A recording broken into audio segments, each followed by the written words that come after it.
Europe 1, bonjour, le journal des sports.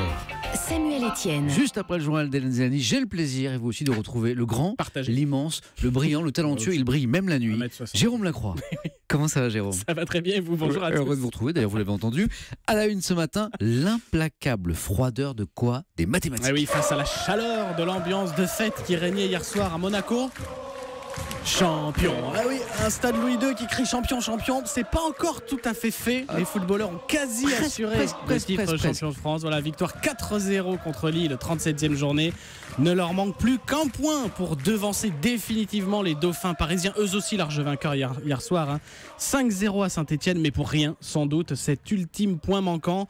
Les Monégasques espèrent le décrocher dès mercredi à domicile, match en retard contre justement ces mêmes Stéphanois. Ce serait alors le 8e titre de l'histoire du club, 17 ans après le dernier, apporté cette fois par une génération remarquable, celle du jeune bleu, 18 ans, Kylian Mbappé. À moins d'un terrible tremblement de terre, on a fait le plus dur. Non, ça fait partie du métier. Maintenant, on va patienter quoi?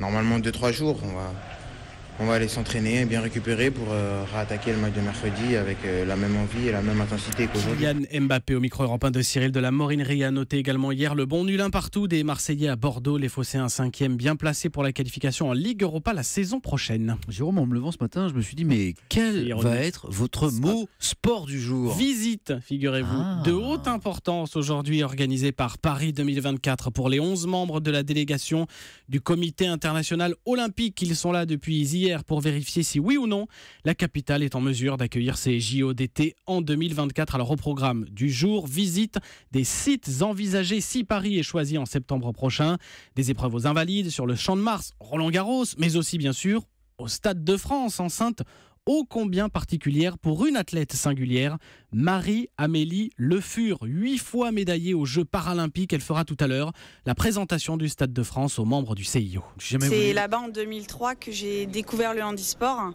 et un an plus tard, en fait, moi j'étais amputée d'une jambe. Sauf que pendant les championnats du monde de 2003, j'ai vu une course des hommes amputés, et donc ça m'a permis de rêver, de savoir que ce rêve de refaire du sport était un jour possible. Marie-Amélie Le Fur au micro européen d'Émilie Bonneau. Demain, 3e et dernier jour de visite. Emmanuel Macron, qui a toujours soutenu Paris 2024, recevra la délégation pour un petit déjeuner à l'Élysée. Amis parisiens, si jamais par hasard vous croisez les 11 membres de la délégation du Comité international olympique, soyez sympas, soyez gentils, c'est voilà. Important. Je ne sais pas comment on peut les reconnaître, mais bon, ils sont 11, ils se baladent tous ensemble. Bon, le Tour d'Italie cycliste, repos aujourd'hui après une 9e étape lourde. Hier, arrivé à 1665 mètres d'altitude au Blocos dans les Abruzzes.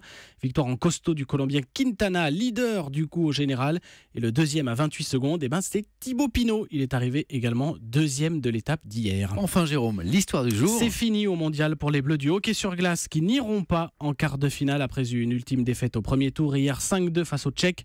Mais les Français vraiment peuvent être fiers de leur mondial, notamment marqué par un succès sur les Finlandais vice-champions du monde 5-1 dans un Bercy à chaque fois très bien garni. Un grand merci Jérôme, ça a été un plaisir de vous retrouver en ces débuts de semaine. Je vous dis au plus tard, à demain.